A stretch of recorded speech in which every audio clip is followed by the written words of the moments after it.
Hey Rebel, welcome to Untoxify Your Relationship. Here we will talk about all things healthy and how to get that toxic mess out of you and your partnership. I'm your host, Melissa Webb, a practicing licensed mental health therapist with 10 years experience. I've been on a journey encouraging women to throw the middle finger up at society and to become a rebel, to go against the grain of who and what you are supposed to be and grow into what God has created you to be. And I do this by teaching them skills to cultivate stronger relationships through healthy theology and mental health practices. All right, let's go ahead and hop into it. Hey y'all, it's episode 8, and today we will be discussing that inner voice on the inside that be telling you what to do. Yeah, that self-talk. We're going to talk about that today. A couple of years ago, I would say about 4 to 5 years ago, I got back out there in the dating scene. It was a long hiatus for me, maybe a couple of years, and I was like, it's finally time. Let me get back out here and start dating again. The dating scene 4 or 5 years ago, it was still trash. I think the dating scene now is like a dumpster fire. 4 or 5 years ago, it was just trash. So it wasn't horrible like it is now. You know, of course, I had the crazy first dates. I had ghosting and, went on a couple of dates with some people and it just didn't work out. People were liking my picture. I could get all the like on the dating sites. But the men, again, we're trash. After a while, that self-talk started to get to me. At first, I was like, I'm going to get out here. I'm going to get my man. We're going to be like, oh my God, we're going to get married. That was my self-talk when I first started. And as these dates started happening and I started having horrible first dates or horrible second dates or horrible third dates, then that inner voice started saying, hey, you're just not good enough, because clearly you would have been with somebody by now. That means that now you're not going to get married and you're going to be the cat lady who have a bazillion cats, and it's going to be you and your cats at 98 by yourself, because you ain't never getting married. That started to play a huge role, not only in my dating life, but also in other aspects of my life. So I know it played a role at work, because at work at the time some things were going on and I was interviewing for jobs, and then I couldn't find a job because I don't know why. I eventually found the job, but while I was interviewing, I just couldn't get a job. And again, that voice came back of, you're not good enough. Nobody wants to pick you for a job. You're going to stay at this raggedy ass job and never go get you another job. And so like this, I'm not good enough, like self-talk started happening, and I just started seeing this in different areas of my life. So in dating and work, even in friendships, it was just everywhere, and it was pretty bad for a while. Shout out to therapy, because my therapist got me together. The overall truth is, how you talk to yourself will determine how you treat yourself. Right. So when I was having that negative self-talk, I talked to myself crazy and I treated myself bad. There was no self-care. There was a lot of pressure to be good or perfect so I can get the job or I can get the man. And it just didn't work out because it was just a lot of pressure. Started drinking glasses of wine more frequently, and it just overall, my life was a hot mess. So how you talk to yourself will determine how you treat yourself. We're going to talk about self-talk and what that is. We're going to talk about negative and positive self-talk and what that looks like. We're going to talk about how to change the negative to a positive. And one of those ways you can do that is by positive affirmations. And I'm going to tell you my secret to affirmations and how they work, how they can work for you. Self-talk is the inner dialogue that you have with yourself. Positive self-talk is supportive and affirming, whereas negative self-talk is not supportive or affirming. Like I said earlier, my self-talk was, I'm not good enough, and that just ruminated throughout my mind in every aspect of my life. So the benefits of positive self-talk, research have shown that athletes with positive self-talk, it helps them with their performance, and it also may help with endurance. So when they're doing that last rep in the gym and it's hard, and they just encourage themselves to get that last rep, and then they get it. Some health benefits to having positive self-talk is reduced pain, greater life satisfaction, better cardio health, and less stress and less de-stress. Negative self-talk can ruminate and snowball into something bigger. So kind of like how I talked about earlier, here's another example. I don't have any matches on a dating site.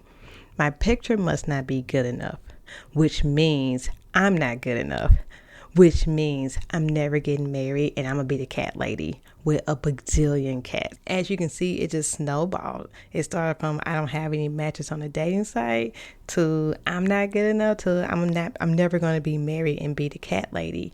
So it just snowballed into something bigger, and it didn't have to be that. It just could have been I don't have any matches on this dating site, and that's okay. Or I can meet someone organically. It doesn't necessarily have to go into the negative snowball and then you be in a fetal position by the end of the negative snowball because you just talked yourself into this negative hole. Here are some negative self-talk phrases. So a way you can change your negative self-talk to positive self-talk is by doing two things. 1, acceptance, and 2, grace. So with acceptance, you ask yourself 3 questions. Is this true? What do you know, or what are the facts?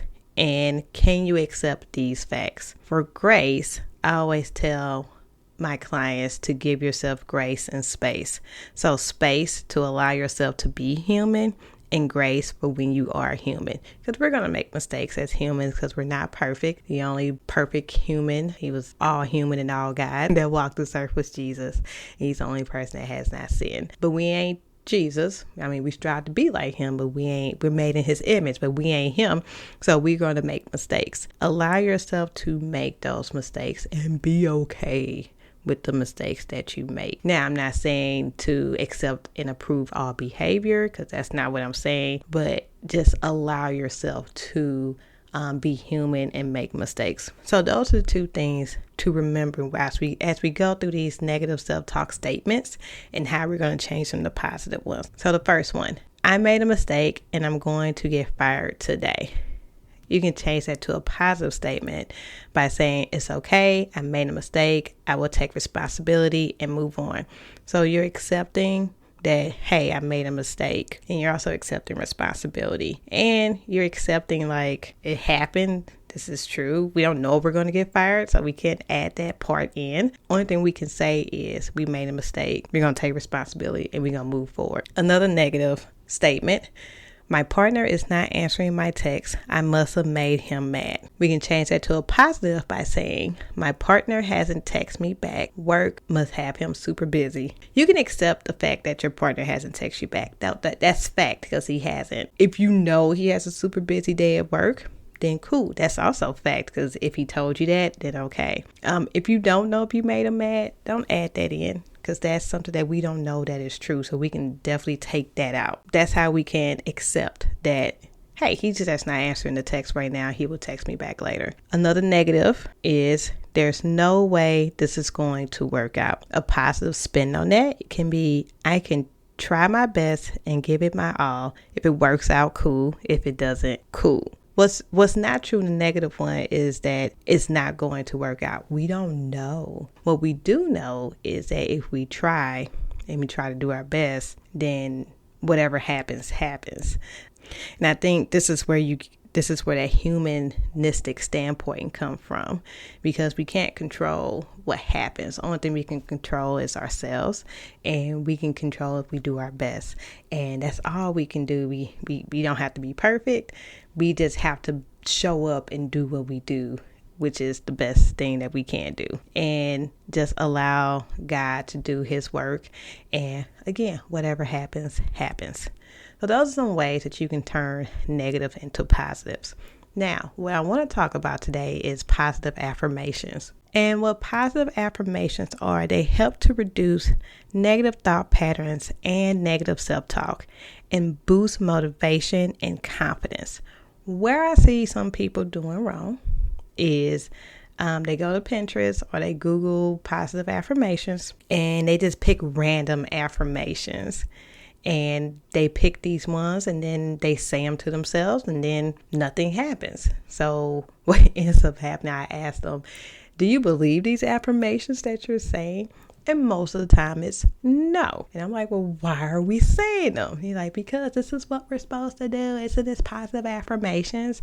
And I'm like, yeah, well, let's change that to something that you actually believe. So I have a little formula that I tell people of how to go about doing positive affirmations.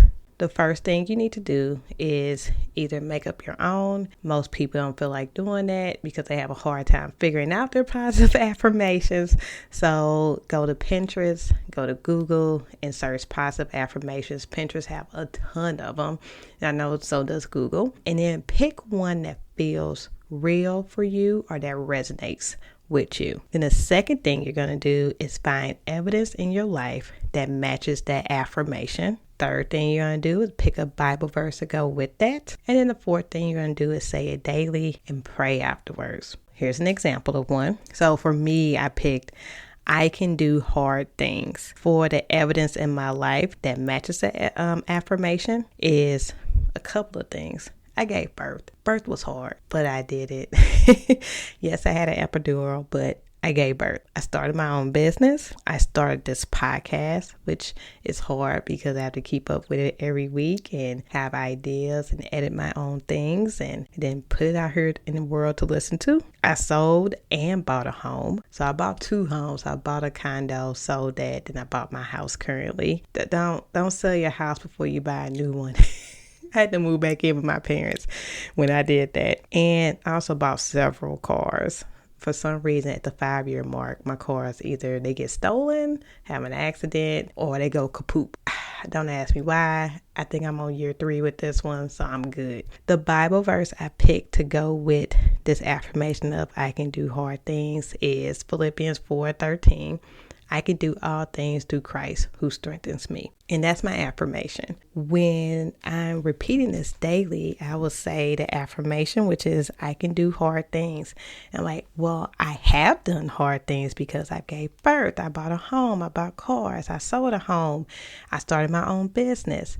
And then I can say, and then God tells me I can do hard things because in Philippians 4:13, it says, I can do all things through Christ who strengthens me. Then I go to my next one. A good thing you can do is write these on index cards.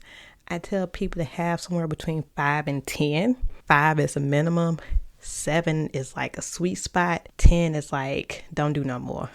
Stop at 10. Write down some affirmations. Say them daily. And then pray over it. Pray and ask God to help you to start to believe these things. That way it get all up in your spirit and in your inner man or inner woman. And that way you can start to believe these things and build your self-confidence and encourage yourself and build your positive self-talk. So that way you're not like me and your negative self-talk is infiltrating every area of your life. And that's it. Pretty short this week. I hope you all have a great week. Like, subscribe, share this with your auntie and cousin and them, your best friend, your coworker, whoever. And I will see you next week. Thank you for listening. Go ahead and share this episode with your family and friends. Don't forget to take the quiz on my website to figure out which Beyonce song matches your toxic trait. Go ahead and check it out at the-revolution.com. That's THE-REBELUTION.com.